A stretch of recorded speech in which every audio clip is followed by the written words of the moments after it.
여러분, 하나님은 우리를 이 세상의 무슨 환경이라든지 주변 여건에 그냥 치여가지고 그런 일에 그냥 부수적이고 종속적인 인생을 살라고 만들질 않았어요.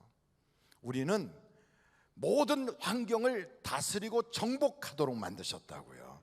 우리의 얼굴이 누구를 닮았냐면, 누구 닮았어요? 하나님 닮았어요. 그 말은 우리가 누구같이 살라고? 하나님같이 살라고. 그래서 우리는 다스리고 정복하며 살게 되어 있어요. 그래서 문제가 있어도, 안 좋은 일이 생겨도 그 모든 것이 합력하여 마침내 선이 되게 돼 있다고. 그러니까 우리는 걱정할 거 없고 두려워할 거 없어요. 그런데 진짜 문제는, 우리를 하나님이 딱 붙잡아 주시면 우리는 이 세상의 주도적인 인물이 되어서 밀고 나갈 텐데, 하나님이 내 편이 안 되고 하나님이 나를 안 잡아 주셔서 문제가 되는 거예요. 그러면 왜 하나님이 안 잡아 주시느냐? 죄 때문에. 죄. 그래서 이 죄의 문제를 해결해야 된다 이 말이에요. 여러분, 오늘 말씀이 시편 116편이에요. 이 시편 116편에 나오는 이 모든 이야기도 무슨 문제를 이야기하고 있냐면 죄에 대한 이야기, 죄에 대한 얘기. 죄 때문에 어려움을 당했다는 거예요. 그래서 시편 116편에 나오는 그 인물을 어떤 사람은 다윗이었다, 누구는 뭐 히스기야다 그러지만 저는 므낫세가 아마도 맞지 않을까 이런 생각이 들어요. 므낫세에 대한 이야기다 이건. 그래서 여러분, 역대하 33장을 한번 찾아보실까요? 역대하 33장 1절부터 보겠습니다. 므낫세가 왕 위에 오를 때 나이가 몇 살이라고요? 12세라. 12세는 몇 살이에요? 12살. 12살 때 왕이 됐어요. 예루살렘에서 몇 년 동안 다스렸다? 55년 동안. 근데 55년 동안 다스리는데 어떻게 다스렸는가? 2절 보세요. 다 같이 한번 읽겠습니다. 시작. 여호와 보시기에 악을 행하여 여호와께서 이스라엘 자손 앞에서 쫓아내신 이방 사람들의 가증한 일을 본받아서 했단 말이에요. 그러니 여러분, 그 하나님이 주신 땅은 이스라엘 백성들을 특별히 사랑해서 주신 거는 맞지만, 상대방이 억울해가지고 왜 이런 일이 생기나 이러고선 쫓겨나간 게 아니라 망할 만하니까 망한 거거든요. 거기서 이들이 망한 이유는 죄악 때문에 망했거든. 그런데 그 적과 꿀이 흐른다는 약속의 땅, 그곳에서 멸망당한 그 사람들처럼 하는 그 일을 이 므낫세가 그대로 본받아서 하는 거예요. 여러분, 이런 죄를 지으면 하나님이 어떻게 하시는가 보면 10절을 보세요. 역대하 33장 10절 같이 한번 읽겠습니다. 시작. 여호와께서 므낫세와 그의 백성에게 이르셨으나, 여기서 이르셨다는 말은 하나님이 그들에게 가까이 가셨다 혹은 말씀하셨다 이런 뜻이죠. 그들이 어떻게 했어요? 듣지 않았어요. 그래서 결국 듣지 않으니까 하나님이 그들을 치는 거죠. 누구를 쳐요? 특별히 므낫세를 치는 거예요. 여기 한번 어떻게 쳤나 11절 읽어보시자고요. 시작. 여호와께서 아수르 왕의 군대 지휘관들이 와서 치게 하심에 그들이 므낫세를 사로잡고 쇠사슬로 결박하여 바벨론으로 끌고 간지라. 그러니까 그냥 쇠사슬에 꽁꽁 묶여가지고 지금 저 이스라엘 예루살렘에서부터 바벨로니아는 지금 이라크 지역이거든요. 거기까지 질질질질 끌려간 거예요. 얼마나 고통이 많았겠어요. 그래서 여러분, 시편 116편에 보면 3절을 한번 보세요. 3절. 사망의 줄이 나를 두르고 스올의 고통이 내게 이름으로 내가 환난과 슬픔을 만났을 때. 그러니까 이런 고통이 왜 찾아왔어요? 죄 때문에 찾아왔어요. 죄 때문에. 므낫세가 죄를 져서 찾아온 거예요. 그래서 이런 죄를 져서 이런 환난이 딱 찾아와 가지고 그래서 그냥 쇠사슬에 꽁꽁 묶여서 예루살렘에서부터 시작해서 저 이라크까지 그냥 질질질질 끌려갔단 말이에요. 그리고 여기 성경에 보니까 사망의 줄이 나를 두르고 수월의 고통이 내게 임했대잖아요. 그러니까 그 꼴이 어떤 꼴이었느냐면 거기에 8절에 보면 이렇게 말해요. 8절 보세요. 주께서 내 영혼을 어디에서? 사망에서. 내 눈을 눈물에서, 내 발을 넘어짐에서 건져주셨대. 어떻게 해서 이렇게 건짐을 받았는가? 이유가 있어요. 한번 역대하 33장 12절부터 보세요. 바벨론으로 끌려간 므낫세가 어떻게 했는가? 같이 한번 읽겠습니다. 시작. 그가 환난을 당하여 그의 하나님 여호와께 간구하고 그의 조상들의 하나님 앞에 크게 겸손하여 13절 기도하였으므로 하나님이 그의 기도를 받으시며 그의 간구를 들으시사 그가 예루살렘에 돌아와서 다시 왕 위에 앉게 하시매 므낫세가 그제서야 여호와께서 하나님이신 줄을 알았더라.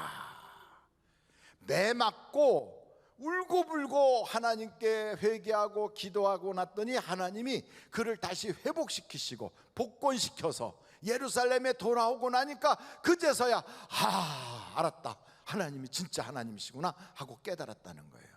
한번 제가 여쭤볼게요. 매 맞고 깨닫는 게 좋아요? 맞지 않고 깨닫는 게 좋아요? 그럼요, 맞지 않고 깨달아야지. 하나님은 때려도요 아프게 때려. 너무너무 아프게 때리거든. 그러니까 그렇게 매를 엄청나게 아프게 맞는 것보단 차라리 때리기 전에, 맞기 전에 깨닫고 하나님께 돌아서서 복받는 주인공이 돼야지요. 이 성경에 보면 이런 이야기가 나와요. 한번 성경 찾아보실까요? 신명기서 18장 9절이에요. 내 하나님 여호와께서 내게 주시는 땅에 들어가거든 너는 그 민족들의 무슨 행위? 가증한 행, 가증한을 다른 말로 하면 더러운 행위, 더러운. 이런 가증한 행위를 본받지 말 것이니 무슨 가증한 행위를 하는가 보세요. 그의 아들이나 딸을 불 가운데로 지나가게 하는 자나, 그 다음에 점쟁이나 길흉을 말하는 자나, 요술하는 자나, 무당이나 진언자나 신접자나 박수나 초혼자를 너희 가운데 뭐하지 마라? 용납하지 마라. 이런 일을 행하는 모든 자를 여호와께서 어떻게 여긴다고요? 가증이, 그러니까 더럽게 여기시나니 이런 가증한 일로 말미암아 내 하나님 여호와께서 그들을 내 앞에서 뭐 한다고요? 쫓아내신대요. 여러분, 우리나라가 고려시대 내내 우상 숭배하니까 종 됐잖아요. 저 몽골의 종 망해버렸어요. 그거 다 해본 거라고. 우리가 안 한 게 아니에요. 무당푸닥거리도 해보고 산신령 무슨 뭐 용왕님 다 찾아보고 뭐 호랑이도 찾아보고 별거 다 해봤어요. 그러고서 망한 거거든. 무슨 뭐 천하대장군, 지하여장군 이런 거 해서 다 갖다 놓고 성황당 만들고 그거 안 했던 게 아니에요. 그 지금 처음 하는 게 아니에요. 그게 무슨 문화유산이라고. 그거 해가지고 다 망했거든. 조선시대 중기에 우리나라에서 어떤 점쟁이가 쓴 책이 있어요. 그 책이 무슨 책이냐면 정감록이라고 하는 책이에요. 정감록. 그게 무슨 얘기냐면 정씨가 나라의 주인이 된대. 그러면 어디다가 저 어디 뭐 계룡산 근처에다가 도읍을 정할 거래요.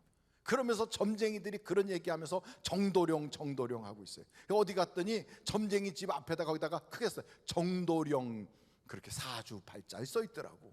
그런 이 땅에 하나님께서 예수 그리스도를 아는 복음이 들어오게 하셨어. 그 복음이 들어오더니 마침내 100년도 되지 않아서 전 세계의 열강들과 어깨를 나란히 하는 대한민국이 되게 하셨다 이 말이에요. 우리나라에 문제가 없었던 게 아니에요. 전쟁도 있었어요. 오일쇼크도 있었어요. 그리고 이 땅에 IMF도 있었고요. 뭐 리만 브라더스인가 뭐 이런 것도 있고 별거 다 있었어요. 그런데 그 문제라는 것들이 하나님이 내 편이 돼서 우리 손을 딱 잡아주니까 그냥 지나가더라고요. 다 지나가요.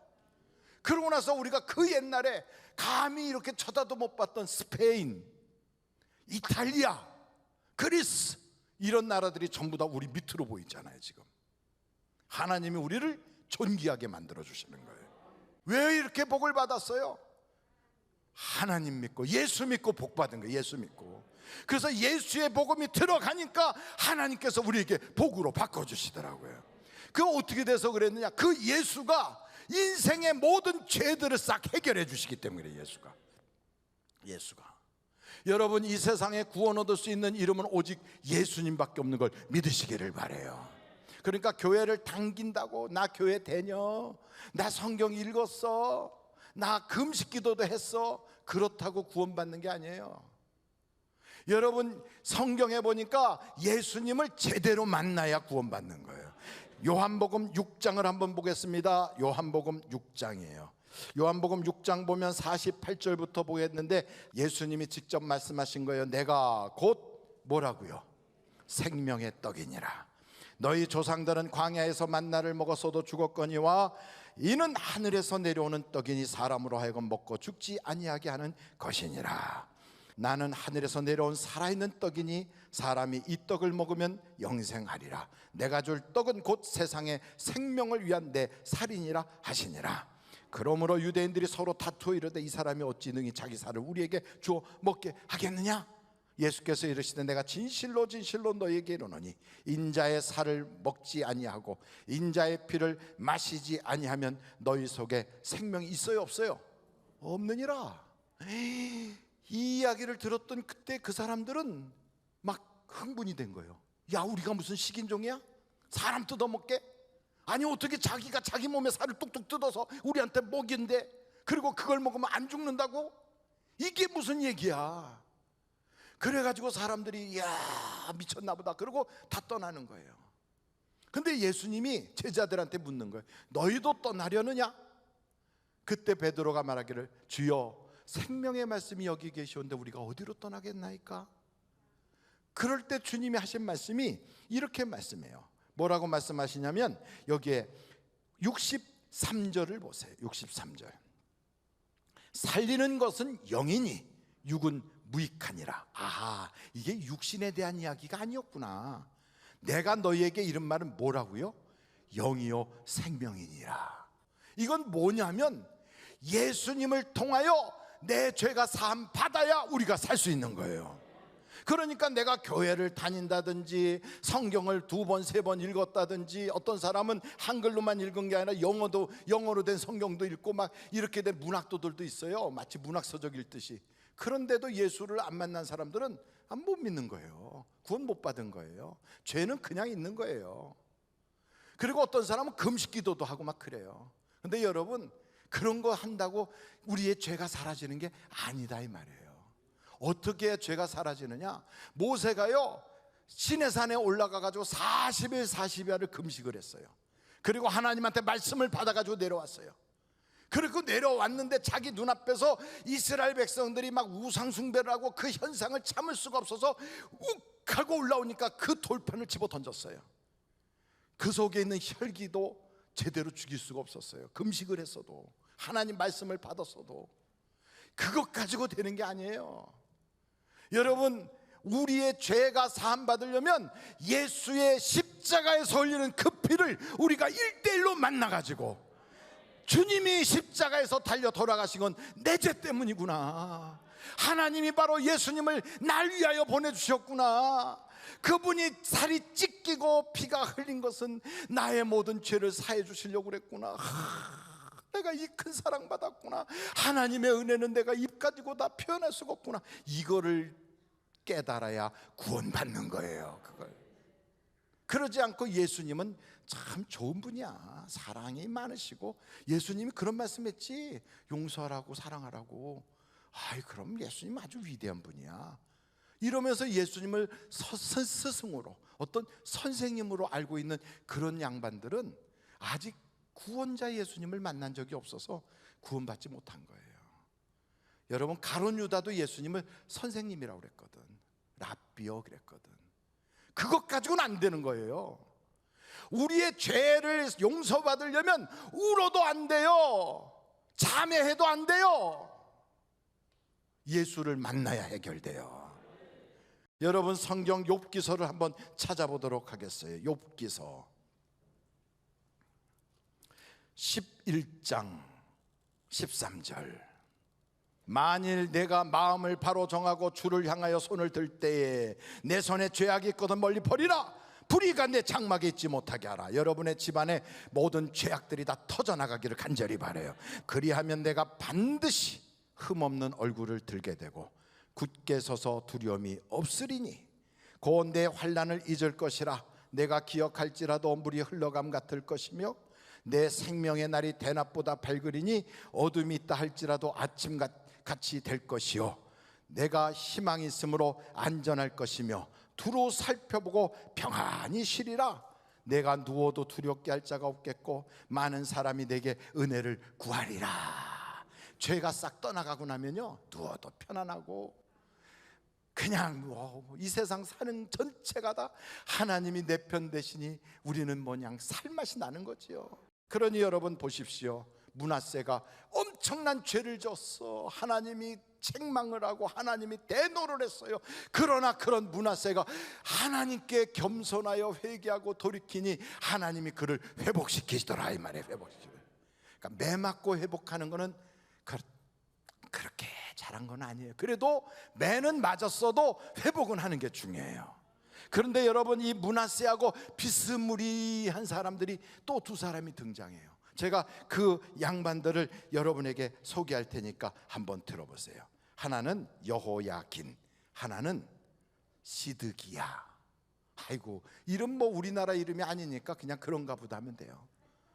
우리나라 이름이 아니잖아요. 여호야긴도 우리나라 이름이 아니고 시드기야도 우리나라 이름이 아니잖아요. 근데 그게 다 그쪽 동네 이름인데 거기에 므낫세, 여호야긴, 시드기야 이런 사람들을 제가 딱 보니까 므낫세는 의도 맞고 바로 돌이켜서 회개하니까 하나님이 바벨로니아까지 쇠사슬에 꽁꽁 묶여 끌려갔다가도 회복되어 돌아왔어요.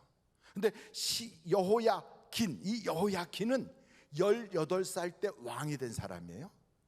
그런데 3개월밖에 왕 노릇을 못했어요.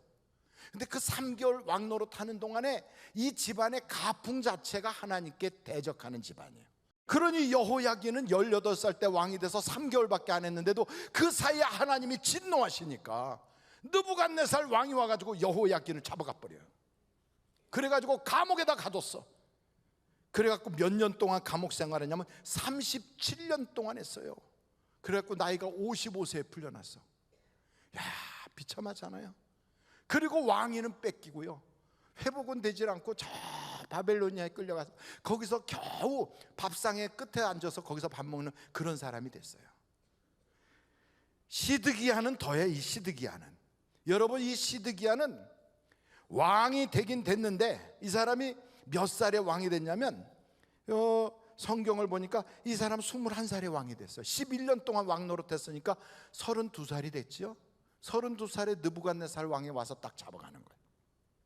그동안에 경고를 여러 차례 했어요. 너 하나님께 제대로 해라. 아니 느부갓네살 왕이 시드기야한테 그래. 너 하나님한테 제대로 해. 이렇게 경고를 해요. 너 하나님한테 교만 떨지 마. 이렇게 경고를 해요. 그런데도 안 들어먹어. 그것도 이방 사람이 그런 얘기를 하는데, 여러분 믿는 사람이 소금이 제맛을 잃어버리면 안 믿는 사람한테 짓밟혀 버리거든. 이게 지금 딱 그 꼴을 당한 거예요. 그렇게 경고하는데도 안 듣다가 느부갓네살 왕이 군대를 거느리고 왔어요. 시드기야가 포위를 당해가지고 절절절절 매다가 마침내 성문을 열고 밖으로 도망친다고 그냥 밤새 도망가는데 그 바벨론 군대가 추격해가지고 딱 잡혔어. 잡혔는데 그 들판에다 꿇어 앉혀놓고 자기 눈앞에서 자기 자식들을 죽이는 거예요. 자기 눈앞에서. 그리고 자식들이 죽는데 막 몸부림치고 몸부림치는 거예요. 막 자식이 다 죽어나가니까. 그러고 있는데 그 눈에다 칼을 대고서 눈을 뽑아버려. 얼마나 비참해요. 그리고서 꽁꽁 묶어가지고 끌고 가서 죽을 때까지 감옥에서 그냥 놔뒀어. 얼마나 비참합니까? 저는 이걸 보면서 므낫세는 바로 돌이켜서 빨리 회복하는데 여호야긴은 37년 만에 회복하고 시드기야는 영원히 회복이 안 되더라. 아니 왜 그렇게 됐을까? 왜 이렇게 사람이 차이가 날까? 제가 이렇게 보니까 이유가 있어요. 므낫세는 그 아버지의 기도가 쌓여 있었어. 아버지 히스기야의 기도가 쌓여 있는 거예요. 그런데 여기에 보니까 여호야긴은 자기의 부모 기도가 조금 남아있어. 그런데 시드기야는 아예 없어.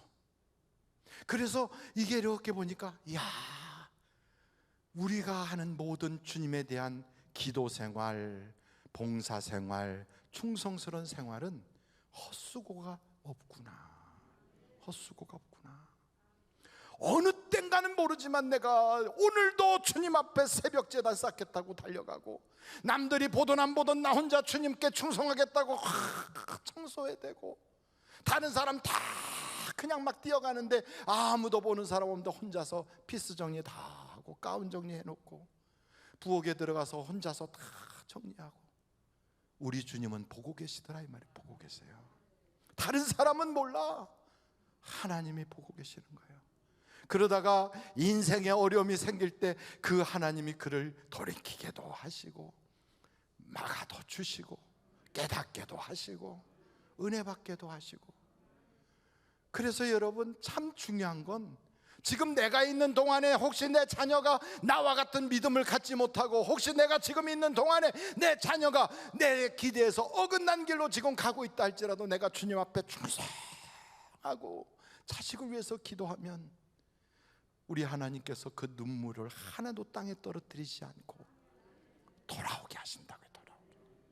어거스틴의 어머니 모나카가 기도했더니 자식이 돌아오는 것처럼, 오늘 사랑하는 성도 여러분, 하나님 앞에는 단 하나도 헛된 것이 없어요.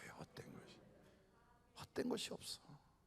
그래서 우리는 오늘 이 주일 아침에 결심해야 돼요. 금년 이제 며칠 안 남았어요. 이제 며칠 있으면 금년도 끝나고 새로운 새해가 밝아와요. 내가 금년에 그렇게 외쳤지. 나는 빛으로 나가겠다고, 빛으로 걸어가고 싶다고, 좋은 습관 만들겠다고, 내가 입을 벌릴 때마다 감사하겠다고, 내가 어떻게든지 다른 사람들에게 축복의 통로가 되고 싶다고, 그 일을 말로만 하지 않고 실천해 나갈 때 하나님은 그걸 보시고 잘했어.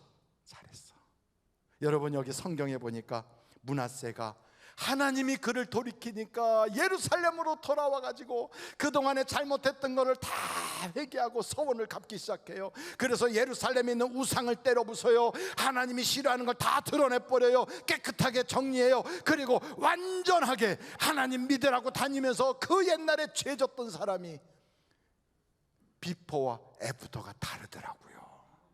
여러분, 비포와 애프터는 성형수술에만 있는 게 아니에요. 우리의 인생살이에도 예수 만나기 이전과 예수 만난 이후가 달라져야 돼요. 회개한 이전과 회개한 이후가 달라져야 돼요. 결심한 이전과 결심한 이후가 달라져야 돼요. 우리의 인생은 이렇게 완벽하게 하나님이 붙잡아 줄 수 있는 사람으로 달라져야 돼요. 그래서 여러분, 세상을 바라보면서 절망하지 마세요. 이 세상에 대하여 그냥 원망하지 마세요. 이 세상이 아무리 험하고 힘들어도 우리 주님이 다 만든 세상이고, 우리 주님 손안에 있는 세상이고, 우리 주님 못할 것이 없는 세상이에요. 그러므로 이 세상에 내가 어떤 사람이냐가 중요한 거지. 내가 종속적인 사람이냐, 아니면 내가 주도적인 사람이냐. 종속적인 사람은 환경에 늘 치는 거예요. 그래서 그냥 추풍낙엽 날려가듯이 무슨 일만 있으면 사업장 날아가고, 무슨 일만 있으면 집안이 깨지고, 무슨 일만 있으면 애들이 사고나고, 무슨 일만 있으면 내 인생이 그냥 굴러가는 낙엽처럼 떼구르르르 굴러가는 거예요. 그런데 여러분, 주도적인 인생은 아무리 어려워도, 세상이 힘들어도요, 봄이 되면 새순이 나고 꽃이 피는 것처럼 내게는 하나님의 역사가 나타나는 거예요. 그래서 여러분, 성경은 이렇게 이야기하고 있어요. 한 구절 보고 오늘 마치도록 하겠습니다. 로마서 8장 28절, 우리가 다 같이 한번 읽겠습니다. 시작. 우리가 알거니와 하나님을 사랑하는 자 곧 그의 뜻대로 부르심을 입은 자들에게는 모든 것이 합력하여 선을 이루느니라. 이번 주에는요, 이 말씀을 벽에다 딱 붙여요. 하나님 사랑하면 모든 게 다 변하여 내게 선이 되는구나. 하나님을 사랑하기만 하면 내게 안 좋았던 것도 좋아지게 되어 있구나. 하나님을 사랑하기만 하면 문제가 변하여 간증이 되는구나. 하나님을 사랑하기만 하면 막혔던 것도 열려지는구나. 하나님을 사랑하기만 하면 내 인생이 환경을 주도하는 자가 되는 거구나. 오늘 이 마음을 딱 가지고 여러분이 하나님의 손에 딱 붙잡힘 받는, 하나님이 붙잡아 주시는 인물이 되시기를 주님의 이름으로 축원합니다.